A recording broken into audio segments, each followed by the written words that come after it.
संघ का जो प्रचारक होता है, विन वर्दी, वो रक्षक अपने देश का है सन्यासी, मोहताज न गैरिक वेश का है सन्यासी, मोहताज न गैरिक वेश का है। छू डाला उसने गगन, छू डाला उसने गगन, जबकि इसी परिवेश का है, हम में से ही है लेकिन ऊंचाइयां छूता है। छू डाला उसने गगन, इसी परिवेश का है। अब तालियों को रोक सको तो रोकना, अब जो बात आने वाली है। देख सको तो देख लो अपनी आंखों से, क्या देख सको तो देख लो अपनी आंखों से, वो इंसानों में दूत किसी दरवेश का है तो इंसानों में इस रूप में, पर दूत किसी दरवेश का है सन्यासी, मोहताज न गैरिक वेश का है। उसे सन्यास बाहर से लेने की जरूरत नहीं होती, क्योंकि उसका भीतर का रंग जाता है। वो यो रंग रंग दे ओ मुरली वाले, वो यो रंग रंग दे ओ मुरली वाले, चोला मोरा रंग दे ओ मुरली वाले, चोला मेरा रंग दे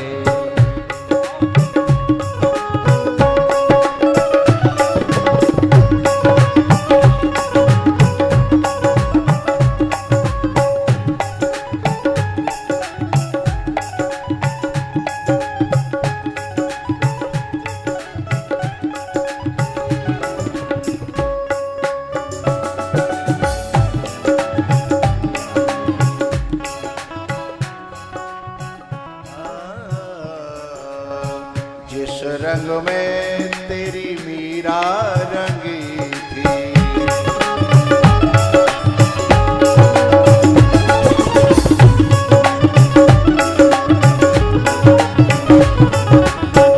जिस रंग में तेरी मीरा रंगी थी, ओ यो रंग रंग दे ओ मुरली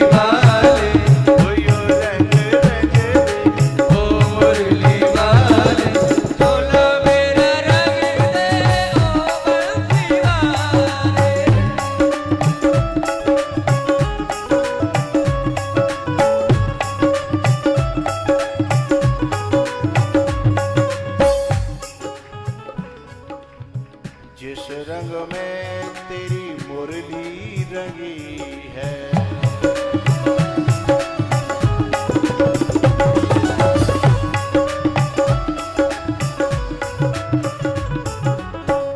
जिस रंग में तेरी मुरली रंगी है,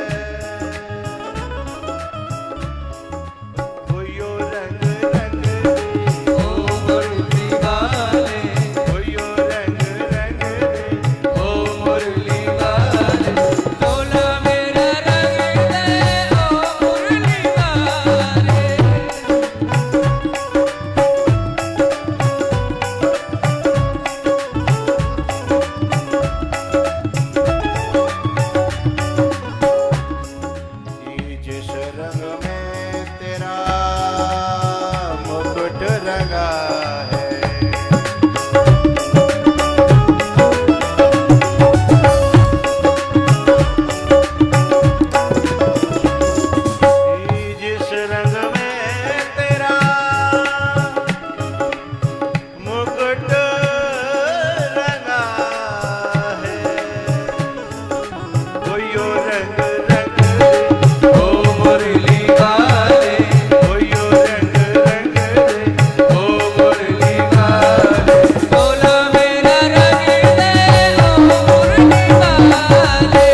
यो रंग रंग दे ओ मुरली वाले, वो यो रंग रंग दे ओ मुरली वाले, चोला मोरा रंग दे ओ मुरली वाले, चोला मोरा रंग दे ओ मुरली वाले।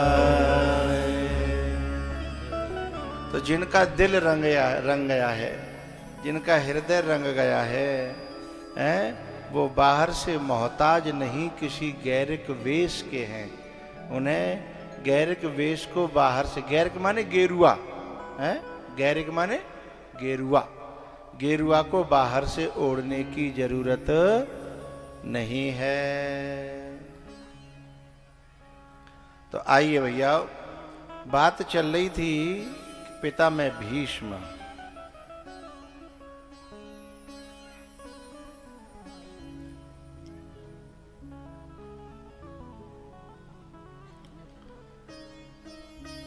इतने बड़े तपस्वी और तेजस्वी शूरवीर होते हुए भी, और भगवान जटायु को गोद में लेते हैं, भगवान जटायु के लिए रोते हैं, भगवान जटायु को मुक्ति देते हैं। कारण परहित बस जिनके मन माही, तीन कहूँ जग दुर्लभ कछु नाहि, परहित वश जिनके मन माही, परहित वश जिनके मन माही, तीन कहूँ जग दुर्लभ कछु नाहि, परहित वश जिनके मन माही। भीष्म जी से भगवान विदा लेते हैं। और भैयाओ,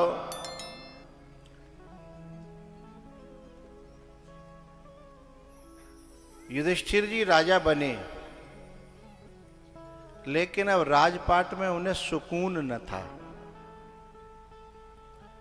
इतनी हत्याएं करके, इतना खून खराबा करके, और खून खराबा और हत्याएं तो थी ही, सबसे दुखदाई बात थी कि अपनों का और पूजनीयों का, और उनका खून खराबा करके यदि चुपड़ी रोटी मिले तो वो रोटी घी से नहीं, खून से सनी हुई मानी जाती है।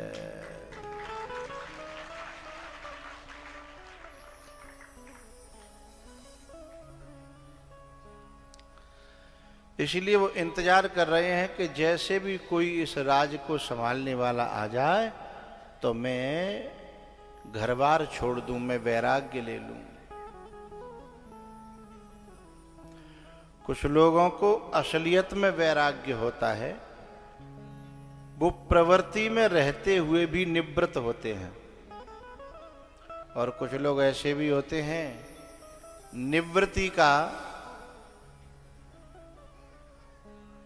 निवृत्ति की धमकी देते हैं, लेकिन निवृत्त कभी होते नहीं है। बहुत से बड़े बूढ़े इनमें बैठे होंगे जो घर में रोज 4-6 महीना में, 4-6 हफ्ता में या 4-6 दिना में घरवाले धमकी देते होंगे कि खबरदार मेरे हिसाब से नहीं चले तो वृंदावन चला जाऊंगा, और गए अभी तक ना। 4-6 महीना उनका डायलॉग रहता है कि मेरो बिस्तरा तो बंध्यो धर्यो है, मेरे हिसाब से न चले तो मैं चला जाऊंगा। अच्छा, एक बार वो चले भी गए, लेकिन 3 दिना पीछे फोन आया को समध्यान में पड़े हैं, ले जाओ। ऐसा बैराग। तो कभी कभी निवृत्ति में प्रवृत्ति और प्रवृत्ति में निवृत्ति, लेकिन इसे महापुरुषों के सानिध्य में रह के समझना पड़ता है। प्रवृत्ति में रह रहे हैं यहाँ युधिष्ठिर जी, लेकिन भीतर से निवृत्त हो चुके हैं। अब इंतजार कर रहे हैं, ए भैया आप लोगों ने वो देखी है बाजरा के खेत में के मक्का के में सेंध होती है, सेंध है, और जब पक जाती है तो बड़ी खुशबू आती है उसकी, और गैल मेड़ा पह के आदमी जा रहे हो और बगल में पक गई हो तो रुक जागो, बाकी खुशबू बाए चलते भये हुए रोक लेगी और तुरंत ढूंढने लगा को यहाँ कहीं सेंध पक गई है। अच्छा जब वो पक जाती है तो सही से बताऊं तोड़नी पड़ती है क्या? नारे लाओ, हाँ वैसे ही टूट जाते हैं, तोड़नी नहीं पड़ती है। और यदि कच्ची हो तो और कबो कबो तोड़ते तोड़ते पूरी बेल खिंचावते संग है, तोड़ने चले थे सेंध और खिंचाई बेल। अर्थ क्या है? मैं सेंध कचरिया की बात ना कर रहा हूं, हम जितनी या सेंध बैठी का है जब पके जाएंगी ना तो बेलते अपने आप संबंध टूट जाएगा है, और पकी तो हतनाए और खींचवे की कोशिश कोई महापुरुष करे तो पूरी बेल खिंचेगी हैं। तो युधिष्ठिर जी पके पकाए हैं। अच्छा जब पकी होती है वो सेंध तो खुशबू तो देती है ही, मिठास भी होती है उसमें, और कच्ची होगी ना तो ऐसा मौकर वो करेगी हैं, थुई थू कर तो फिरेगा आदमी।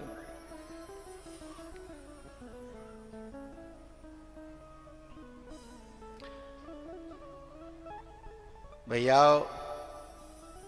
परीक्षित जी जैसे ही नेक बड़े भई राज दे दिया और पांचों पांडव और द्रौपदी उत्तराखंड को चले गए। ये उत्तराखंड क्या है? वेदों के 3 भाग हैं, कर्म, उपासना और वेदांत। वेदांत जो है वेद का उत्तर भाग है, और उत्तर भाग में जो वेदांत है उसमें व्यक्ति अंतिम में विश्राम पाता है। पावन पर्वत वेद पुराना, पावन पर्वत वेद पुराना, राम कथा रुचिरा करनाना। इधर परीक्षित जी थोड़े से बड़े हुए, राज बहुत अच्छी तरह चलाने लगे। एक दिन कलयुग से मुलाकात हो गई, उसने इन्होंने कहा कि मेरे रहते हुए अत्याचार नहीं होगा। माना कि अत्याचार हुए मेरे पूर्वजों के जमाने में, मेरे पूर्वज नार डार के बैठे रहे, उन्होंने अत्याचार सहन किया, उन्हें भोगना पड़ा, लेकिन मैं अत्याचार सहन नहीं करूंगा मैं जब तक राजा हूं। कलयुग धर्म पर अत्याचार कर रहा था, बैल पर अत्याचार कर रहा था।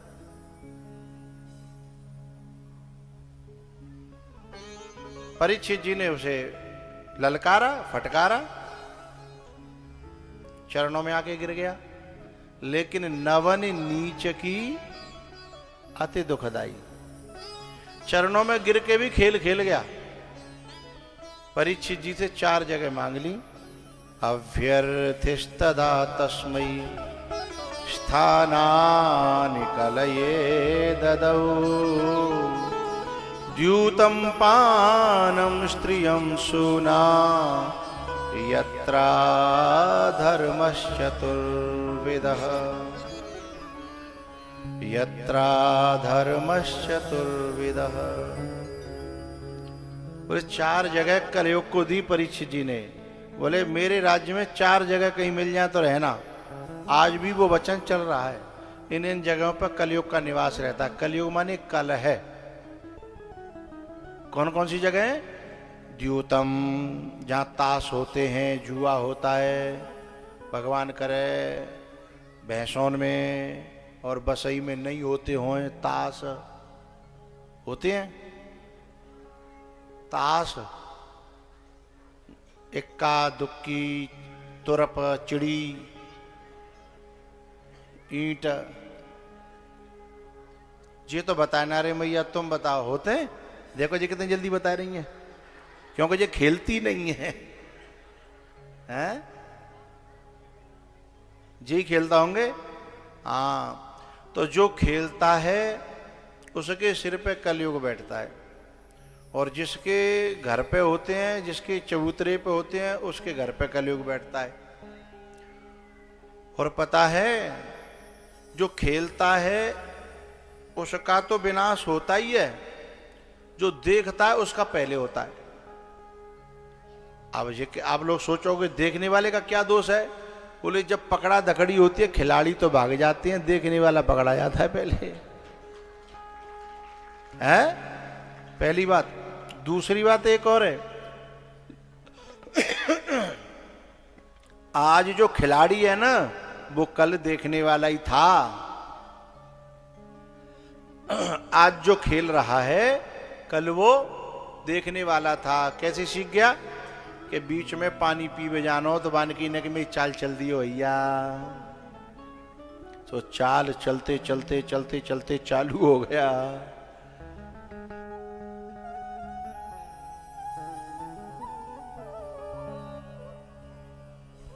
तो जहां ताश होते हैं वहां कलयुग रहता है,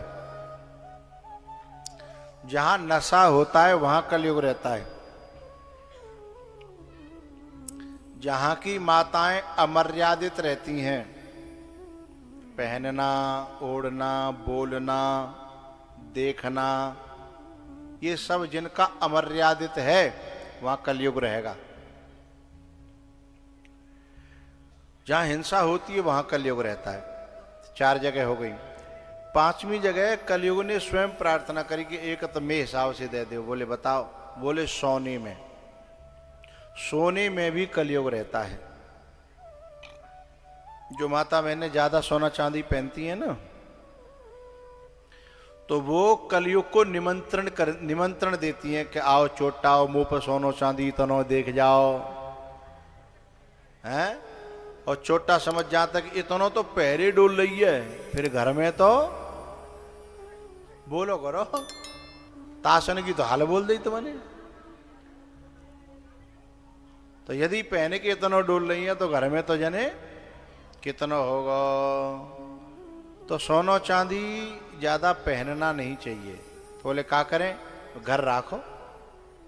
घर रखना बुरा नहीं है, सोने चांदी में ममता नहीं होनी चाहिए, आकर्षण नहीं होना चाहिए, और पहन करके दूसरों को जलाना भी नहीं चाहिए। बहुत सी माताएं पहनती हैं जलाने के लिए, और वो पहले ही जान लेते कि फलानी ब्याह में फलानी आवेगी, आज जा पहन के जाऊंगी, तो पहले तो ही जो है ना जलाने का लक्ष्य हो जाता है। तो सोने में कलयुग रहता है। अच्छा, बहुत सी माताएं बहुत होशियार होती हैं, वो मुझे भी अच्छी लगती हैं। वे अपने बुरे वक्त के लिए, कुछ वक्त जरूरत के लिए घर में सोना चांदी रखती तो हैं, पर पहनती नहीं है, और पहनना भी पड़े तो नकली पहनती हैं।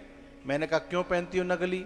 बोले चोर भी चोरी करे तो मूड फोड़ के रोब है, हैं? चलने में कम नहीं और खो जाए तो गम नहीं, हैं? तो भैया एक दिन क्या हुआ, परीक्षित जी ने सोने का मुकुट पहना और उसी को बहाना करके सिर पे कलयुग बैठ गया। परीक्षित जी महाराज जंगल में एक ऋषि के आश्रम में जब गए, तो अब तक तो संस्कार बोलते थे कि शीश नवहे सुर गुरु द्विज देखी। अब तक संस्कार बोलते थे। तो पहले बड़े बूढ़ों को देख करके, ऋषि मुनि संत महात्माओं को देख करके, इको बोल रहा है भाई ज्यादा, संत महात्माओं को देख करके सिर झुकाना नहीं पड़ता था, अपने आप झुक जाता था। लेकिन आज कलयुग बैठ गया, इसलिए झुक नहीं रहा है सिर, और सोच रहा है कि जे मोकाजे झुकें, मैं राजा हूं, ये मेरी प्रजाएं महात्माएं तो कहा भयो, मैं राजा हूं। और विनाश काले विपरीत बुद्धि, उन्होंने गुस्से में आकर के मरा हुआ सर्प जो है उनके गले में डाल दिया। अब भैया चुगला तो पहले से चले आए हैं। एक चुगलखोर जो है दौड़ो गयो उनके बच्चा के पास में, जो ऋषि थे उनका नाम था समीक ऋषि और उनके बेटे का नाम था श्रृंगी ऋषि। तो वो जो है स्नान कर रहा था, तो एक चुगलखोर जो है दौड़ो गयो और उसने कहा कि तेरे बाप का इतना तगड़ा अपमान हुआ है, ऐसा हुआ वैसा हुआ। क्योंकि चुगलखोर जब कोई बात कहता है तो उसमें थोड़ा सा नमक, थोड़ी सी मिर्ची, थोड़ा सा मसाला है, तो मिला करके ऐसा कर देता है चटपटा बात को। ओ उनके बच्चे को गुस्सा आ गया और उन्होंने जो है आकर के श्राप दे दिया। जब समीक ऋषि की आंखें खुली, उन्होंने कहा बेटा ये तूने गलत किया। अरे राजा धर्मात्मा न हो तो संत भी शांति से भजन नहीं कर सकते, पर परीक्षित तो बड़ा धर्मात्मा राजा था, तुमने श्राप दे दिया। हमसे तो पूछा होता कि हमारा अपमान हुआ कि नहीं हुआ। ये तो बीच के चुगलखोर ने तुम्हें जैसे समझाया वैसे ही तुमने समझ लिया, लेकिन हमसे पूछा होता तो हमेशा नहीं होने देते। तो पिताजी बोले अब तो श्राप तो लग गया, अब क्या करें। बोले अब वहां सूचना पहुंचाओ, ऐसे ऐसे तुम्हें श्राप लग गया है। देखो कभी कभी भले लोगों से भी कोई गलती हो जाती है, लेकिन इसका तात्पर्य ये नहीं है कि उस पर बुरे का ठप्पा लग जाए। और कभी कभी बुरे लोगों से भी एक आध अच्छा काम हो जाता है, तो इसका मतलब ये मत समझ लेना कि वो भला आदमी हो गया है। ये तो उसका पूरा जीवन बताता है कि आदमी कैसा है, कैसा था, है?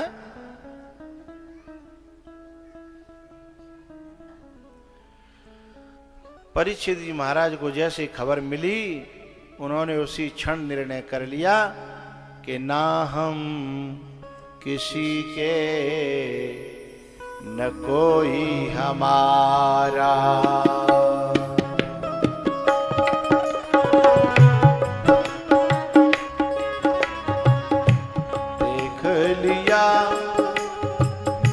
देख लिया दुनिया का नजारा, देख लिया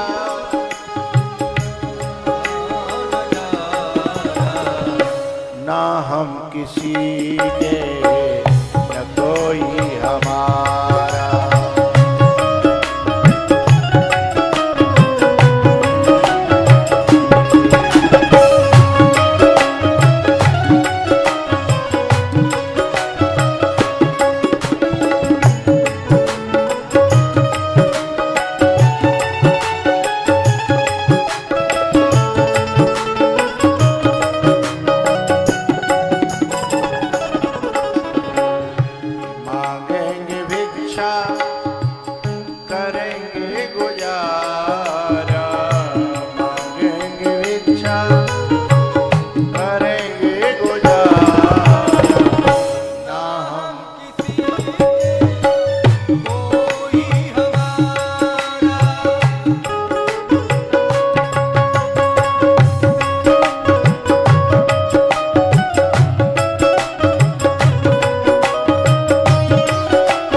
ना हम किसी के न कोई हमारा। देख लिया दुनिया का नजारा, ना हम किसी के न कोई हमारा, ना हम किसी के न कोई हमारा। परीक्षित जी महाराज शुक्रताल में गंगा जी के किनारे बरगद के पेड़ के नीचे जाकर के बैठ गए और वहां हिंदुस्तान का जितना भी ऋषि मुनि संत समाज था वो सब चल चल के अपने आप आया।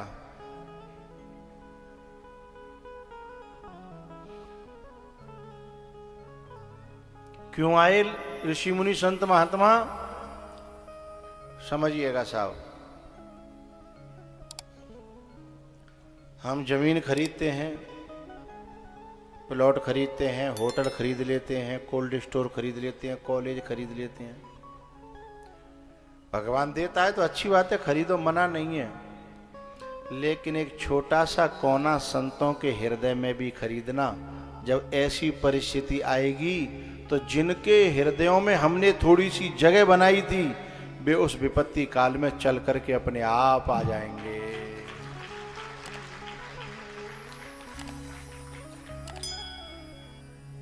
वे चल करके अपने आप आ जाएंगे। लेकिन समस्या ये है,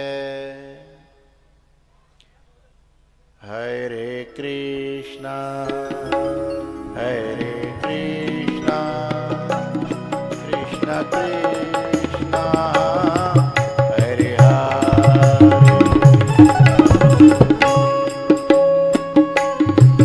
हरे राम हरे राम राम राम हरे हरे।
कृष्ण कृष्ण हरे हरे हरे राम हरे राम राम राम हरे हरे। परीक्षित जी महाराज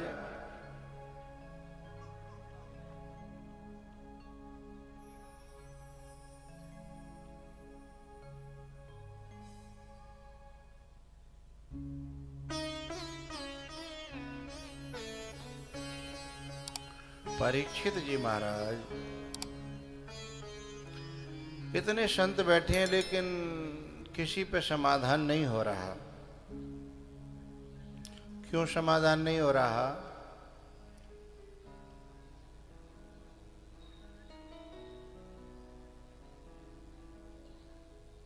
उसके पीछे एक बड़ा कारण है।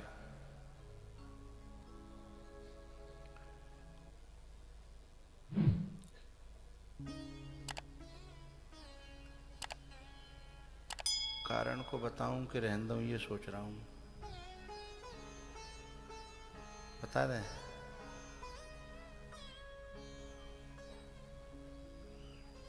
बता देते हैं।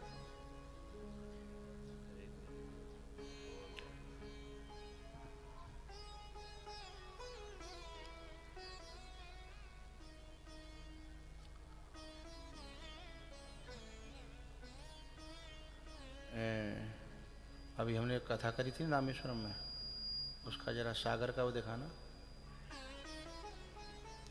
अभी हम रामेश्वरम में कथा करने गए तो समुद्र है वहां, उधर आगे लंका है, इधर इस पार समुद्र है हमारी, तो हम उसमें घूमने गए।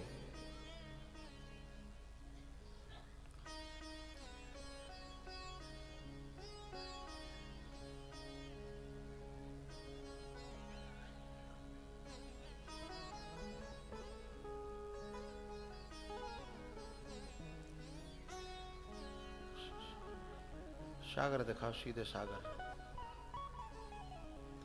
हमें पानी दिखाना है इन्हें।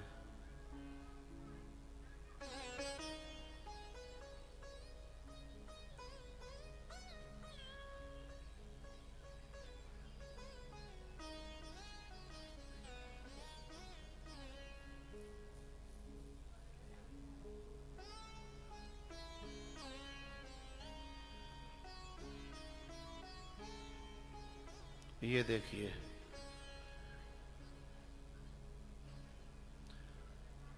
अच्छा पानी ही दिख रहा है आपको, कुछ और दिख रहा है? पानी है ना। 1% भी पानी के अलावा कुछ और तो नहीं दिख रहा ना? खूब पानी है, देख सकते हो, लेकिन क्या इस पानी में जहां दिख रहा है वहां नहा सकते हो? अभी जहां दिख रहा है एलईडी में दिख तो रहा है ना, दिखने में कोई कसर है क्या? कोई कसर नहीं है ना। लेकिन का जानते गुंड पीले हुए, नहाले हुए, भैंसे प्याले हुए, क्यों? पानी तो दिख रहा है। पानी तो देखो कितना कितना जल है, अथाह जल है ना। अब आइए बात समझ में आ जाएगी आपके। ऋषि मुनि संत महात्मा जहां आए हैं परीक्षित के पास में, सुखदेव जी से पहले, उन सबकी वाणी में मुक्ति है। वाणी में मुक्ति है, मुक्ति दिखती है, लेकिन जीवन में मुक्ति नहीं है। इसलिए वो मुक्ति परीक्षित को दे नहीं सकते। दिखा सकते हैं, सुना सकते हैं, बता सकते हैं। बात समझ में आ रही है? जैसे इस तस्वीर में पानी है, दिख सकता है, हम देख सकते हैं, लेकिन इसमें नहा नहीं सकते। क्यों? क्योंकि ये तस्वीर में पानी है, हकीकत में पानी नहीं है। ऐसे ही जिनकी वाणी में केवल मुक्ति है, जिनकी चर्चा में मुक्ति है, वो मुक्ति नहीं दे पाएंगे। मुक्ति कौन दे पाएंगे? जिनकी वाणी में भी मुक्ति हो और जिनके जीवन में भी मुक्ति हो। तो जैसे ही उस सभा में जो सुखदेव जी महाराज जो जीवन मुक्त हैं, तत्रा भवत भगवान व्यासपुत्रो यदृक्षया गामटमानो नपेक्ष अलक्षलिंगो निजलावतुष्टो वृतश्च वालहि अवधूतवेशः वृतश्च वालैः अवधूतवेशः।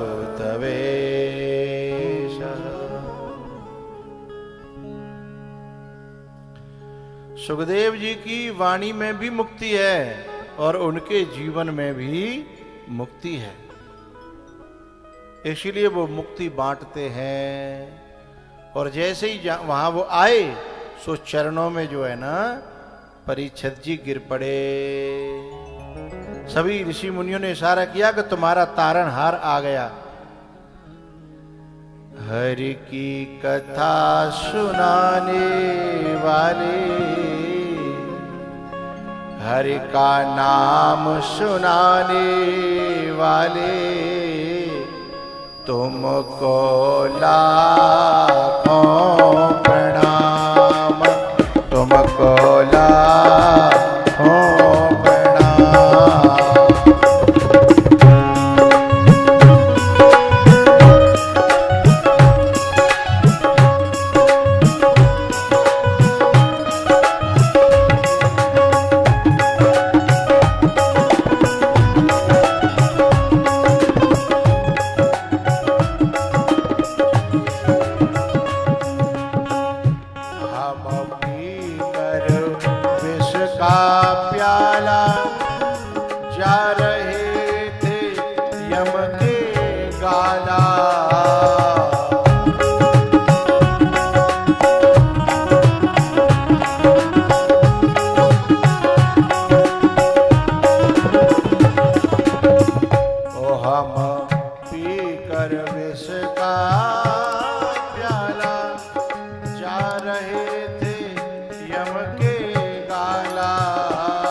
संस्मरणात् पुंसाम सद्यः शुद्ध्यन्ति वैगृहाः किं पुनर्दर्शन स्पर्श पाद शौचासनादिभिः।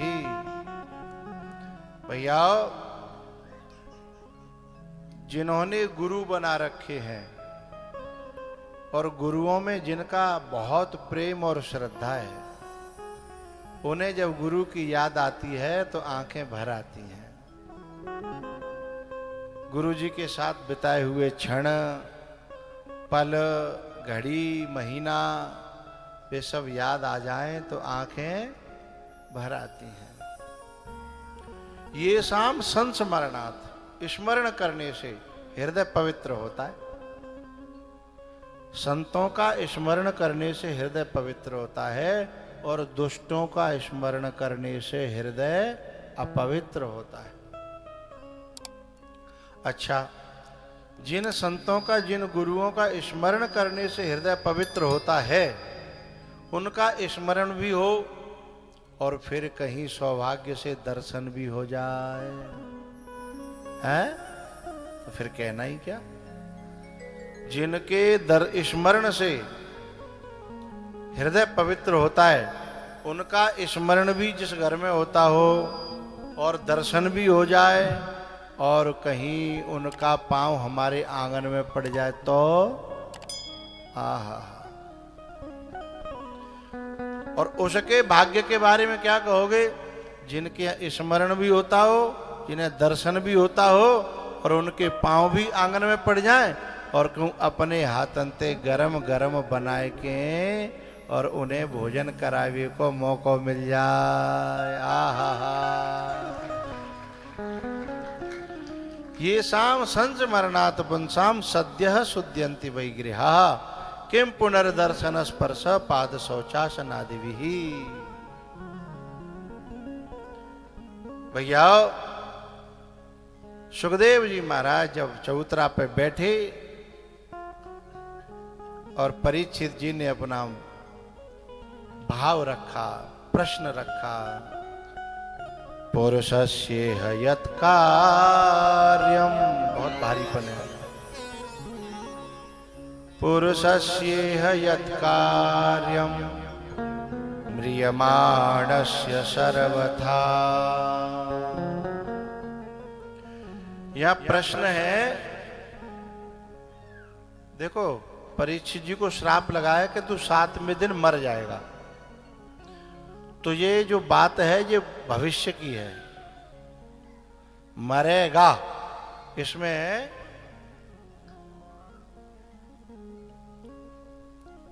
फ्यूचर की बात है, न प्रेजेंट की है न पास्ट की है, फ्यूचर की बात हो रही है। और फ्यूचर की जब बात आती है तो उसमें हम जो है गागी गे, मरेगा, ये प्रयोग होता है। तो यहां प्रयोग करना चाहिए था परीक्षित जी को कि मैं मरूंगा, तो मुझे अपने कल्याण के लिए क्या करना चाहिए। लेकिन परीक्षित जी ने ये प्रयोग नहीं किया। हमारे व्याकरण में लकार होते हैं, लंग लकार, लट लकार, लुंग लकार।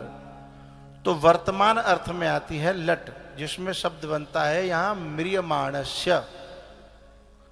इसका अर्थ होता है कि जो जीव निरंतर मर रहा है। क्यों भैया, परीक्षित जी मरेंगे कि मर रहे हैं? अच्छा परीक्षित जी छोड़ो, मैं तो तुमसे ही पूछ रहा हूं, यूं बताओ, मर रहे हो कि जी रहे हो? मर रहे हो? खजू खजू सांची सांची बोले गए हैं। चली जा रही है उम्र धीरे धीरे, पल पल यूं आठों पहर धीरे धीरे, चली जा रही।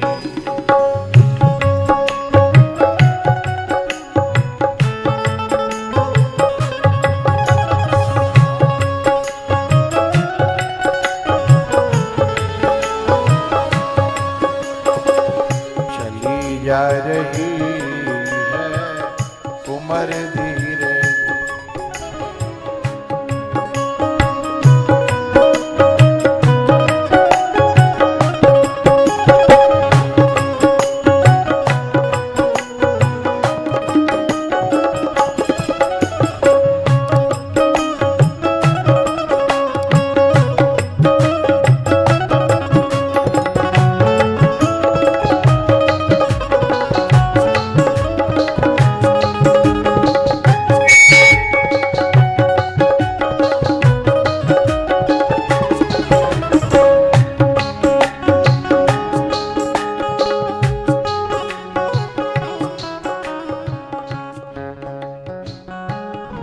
बचपन भी जाए जवानी भी जाए,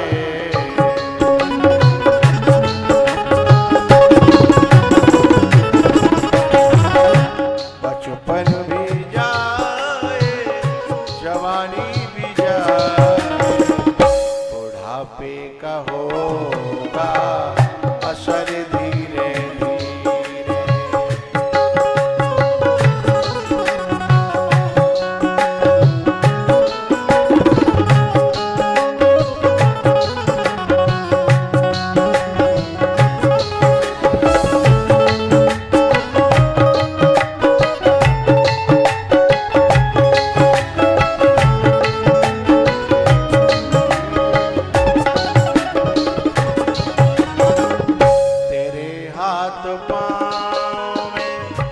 बल न रहेगा,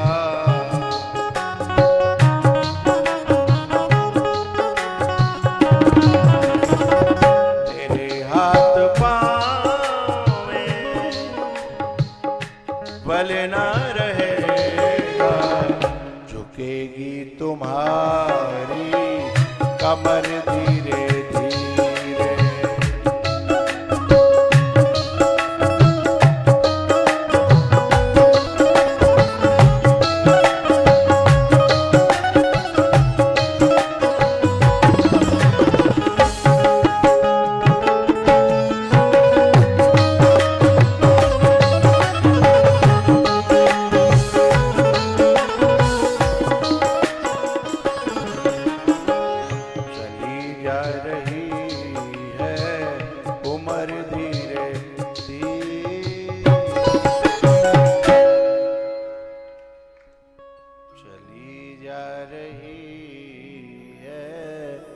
उम्र धीरे धीरे। बड़ा विचित्र खेल है मोह का। हमारे यहाँ एक वो फंक्शन मनाया जाता है घर घर में अब तो, जिसका नाम है बर्थडे। क्या है? बर्थडे।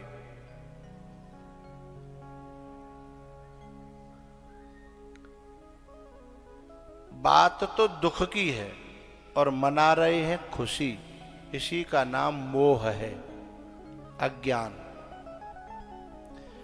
काऊ को बालक जो है 25 साल को है वो, तो बाकी उम्र में 25 साल बढ़ गई हैं कि घट गई? क्यों भैया, घट गई हैं? तुम तो खुशी मनाते हो। यदि अकाउंट में थे 1 करोड़ में थे 25 लाख घट जाए तो खुशी हो गई? अच्छा, वो तो नासवान है अकाउंट में जो तो का है, लेकिन ये बहुत कीमती है जो सांसें हैं। और जो सांसें 25% चलेगी 25 साल को है गो, और तुम जो है बड़ी खुशी के साथ गुब्बारे फोड़ रहे हो, हैं? सच बात तो ये है भैया कि ये दुख का विषय है कि जवानी बचपन भी जाए जवानी भी जाए, बुढ़ापे का होगा असर धीरे धीरे। ये माताएं हैं ना, इनमें जो बड़ी बूढ़ी बैठी का है, काउदना जिनको ब्याह है कि आयो होगो, तो जिन्हें महू फ्री में नाव दिखायो। ये बूढ़ी माता जी बैठी बिना दांत न की, जब ब्याह है कि आयो तो मुंह दिखवैया पैसा दे रही। काहे ते मुंह दिखायो? पैसन ते। और कोई कोई तो सोनो चांदी बनवा के लाई होगी, मुंह दिखाई, है ना? और आज कोई फ्री में देख रहा है। आज बच्चों को बुला बुला के परेशान है कि बेटा मेरे पास बैठ जाओ। एक बूढ़ी अम्मा कह रही है अपनी नाती से, बेटा मैं तेरी उम्र पे तकाई तो सवेरे 8 बजे तक 3 बेर मुँह धो लेती, तेने एक बेर ना धोयो। सो नाती बोलो तई ते सुकड़ गए।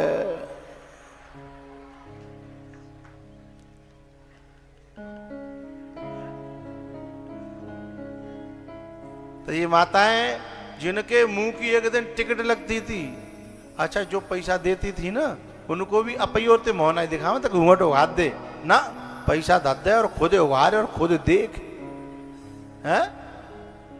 उसमें भी ये ना कि अपन ये होते मोह उघारे के ना। लेकिन उम्र चली गई, वही ससुर की देहरी वही पुरानो नाम। एक दिन बहुअले बहुअले होती थी, अब पर्यो डुकरिया नाम। एक दिन बहुअले बहुअले होती थी, अब पर्यो डुकरिया नाम। तो परीक्षित जी महाराज ने बिल्कुल सही प्रश्न किया है कि जो जीव निरंतर मर रहा, आयुषः खंड खंडाश्च निपतंती पुनः पुनः, हम निरंतर मर रहे हैं लेकिन हम झूठ बोलते हैं कि हम जी रहे हैं, हम मर रहे हैं। लेकिन भैया परीक्षित जी प्रश्न करते हैं कि निरंतर मरने वाले को अपने कल्याण के लिए क्या करना चाहिए। पुरुषस्य हयत कार्यम म्रियमाणस्य सर्वथा। जब ये प्रश्न किया तो सुखदेव जी बड़े खुश भये, क्योंकि संतों को कोई मुक्ति के बारे में पूछे या भक्ति के बारे में पूछे तो उन्हें खुशी होती है। और बाबा जी देखियो अब कि मेरी भैंस कब तक ब्यावेगी, ब्यावेगी कि नहीं ब्यावेगी, जब आते पूछें तो उन्हें दुख होता है।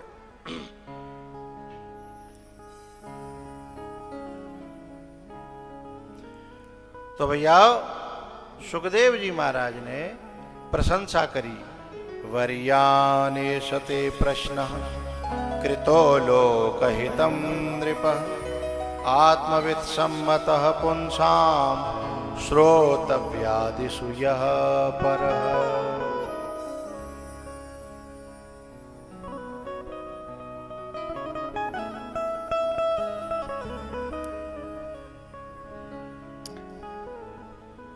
एषः ते प्रश्नः वर्यान, अंग्रेजी में गुड, बेटर, बेस्ट।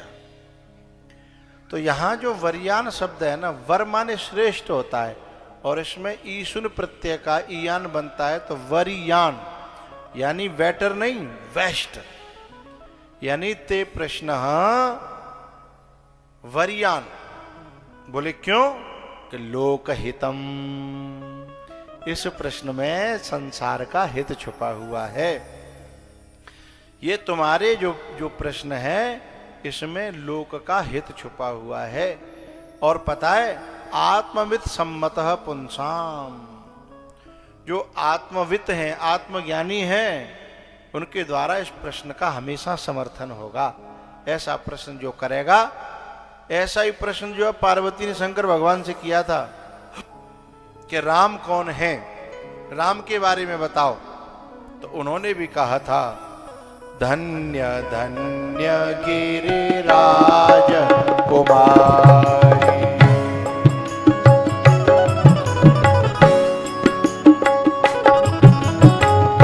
धन्य धन्य गिरिराज कुमारी, तुम समान नहीं को उपकारी।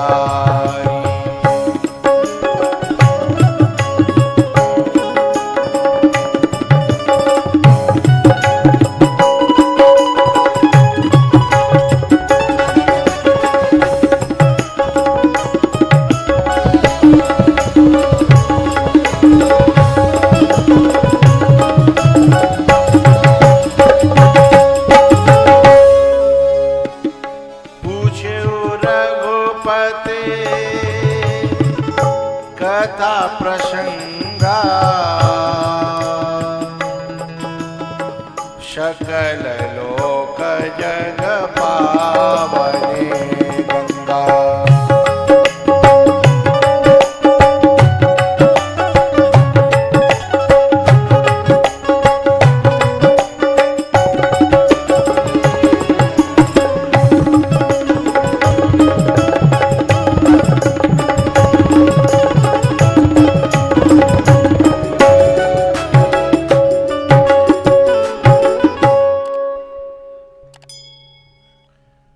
धन्य धन्य गिरिराज कुमारी, तुम समान नहीं को उपकारी। पार्वती जी ने पूछी, मैंने तो कोई परोपकार करो ही ना है, न मैंने भंडारो करो न मैंने कन्याओं की शादी करी कहूँ, न मैंने कहा हुआ कोई और दान दयो। बोले फिर मैं कहते उपकारी है गई। और न्योर कह रहे तुम समान नहीं को उपकारी। तब शंकर भगवान बताते हैं कि ये जो भौतिक वस्तुओं के जो दान हैं, जो सेवाएं हैं, ठीक है अपनी जगह, लेकिन ये भौतिक हैं और क्षणिक हैं। लेकिन ये ज्ञान का दान है, ये कथा का दान है, नहीं ज्ञानेन सदृशम पवित्रम इह विद्यते। बोले इससे बढ़कर के, क्योंकि जब व्यक्ति के विचार बदलते हैं तो स्वभाव बदलता है, स्वभाव बदलता है तो जीवन बदलता है, जीवन बदलता है तो जगत बदल जाता है। तो ये जो ज्ञान का जो दान है, इसको दान करने वाले सबसे बड़े दानी हैं भूरिदा जना। तो बोले तुम्हारे सहारे से मैं कथा सुनाऊंगा, तुमने पूछी है, तुमने करवाई है, हैं? आज हमारे जो है ना हाकिम सिंह जी, यदि जा भजन नहीं उठाते तो तुम अपने घर होते, हम अपने जहाँ होते हैं। तो ऐसे बीच के जो कराने वाले हैं, सचमुच में ये सराहनीय है। इन्हीं के सहारे से इतना मिलन होता है। पूछे रघुपते कथा प्रसंगा, सकल लोक जग पावनी गंगा। सकल लोक जग पावनी गंगा। अब सुखदेव जी महाराज बोलना प्रारंभ करेंगे। तो अब मैं चाहता हूं कि हमारे जो संघ के वरिष्ठ प्रचारक हैं वह भी कुछ वाणी से ऊपर आएंगे और हमारी प्रार्थना कि अपनी वाणी से हम सबको कुछ श्रवण कराएंगे। इधर ही ऊपर आ जाओ, ऐसी सीढ़ी है, माइक दे दो।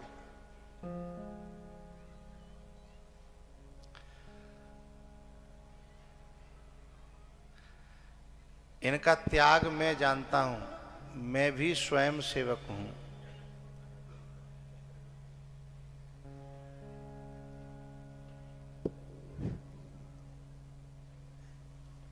परम पूज्य प्रातः स्मरणीय स्वामी जी महाराज, इस संपूर्ण क्षेत्र के माता बहनें और बंधुओं, वास्तव में जितना मैं तो अल्प बुद्धि हूं, महाराज जी से ही मार्गदर्शन मिलेगा। लेकिन हमारे हाकिम सिंह जी भाई साहब ने जो ये कथा श्रीमद् भागवत कथा प्रारंभ की है, उसके लिए उनको, उनके पूरे परिवार को, रिश्तेदारों को, गांव वालों को बहुत बहुत धन्यवाद। वास्तव में परम सौभाग्य की बात है कि यहाँ आज स्वामी जी के मुख से,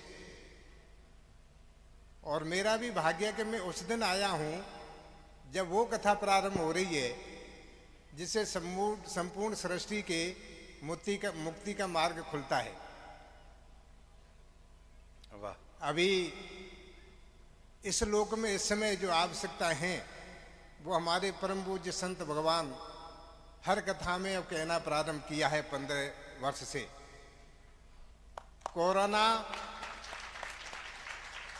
कोरोना के समय में हम सबको, किसी को दिखा क्या वो कौन सी चीज थी? पूरी दुनिया हिला दी, दिखा कहीं भी नहीं वो कौन था? वाह। वही परमात्मा का स्वरूप था। उसने संकेत दिया है कि मुझसे खिलवाड़ मत करिए, मुझसे मजाक मत करिए। मेरी एक पलक झपते ही पूरी ब्रह्मांड का, सृष्टि की तो चलती क्या है, उसकी उत्पत्ति और विनाश दोनों मेरे हाथ में है।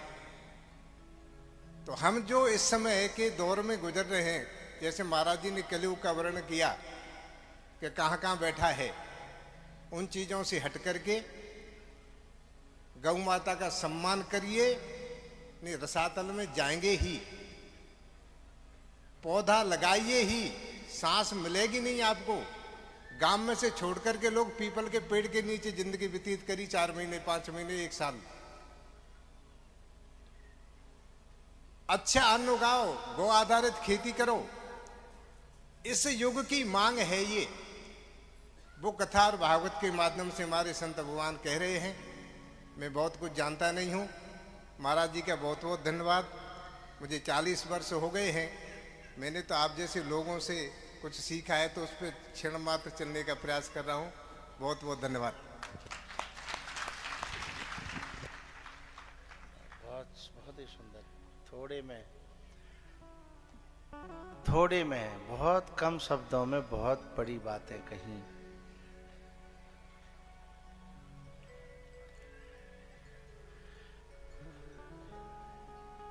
ये संघ के प्रचारक जो है ना, वो त्यागी हैं, कि जिनका त्याग तो होता है पर त्याग दिखता नहीं है।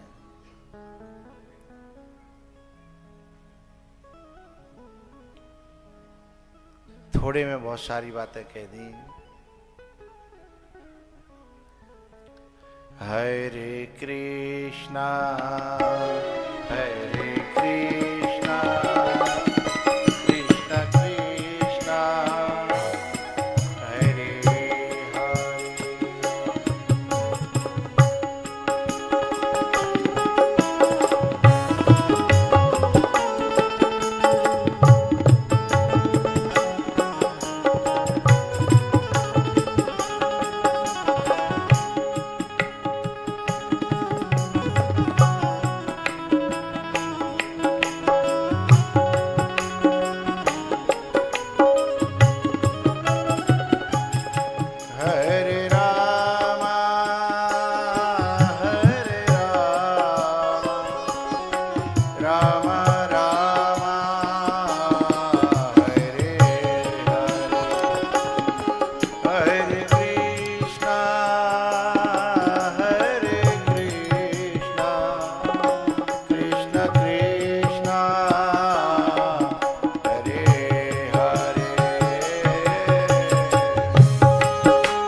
परीक्षित जी महाराज को सुखदेव जी ने जब कथा का श्रवण कराया और सुनाते सुनाते ऐसी गहन और गूढ़ बातें भी कहीं जिन्हें प्रपंच में और प्रवृत्ति में रहने वाला आदमी समझ न सके, और वह भी परीक्षित जी ने समझी, तो बड़ा आश्चर्य हुआ।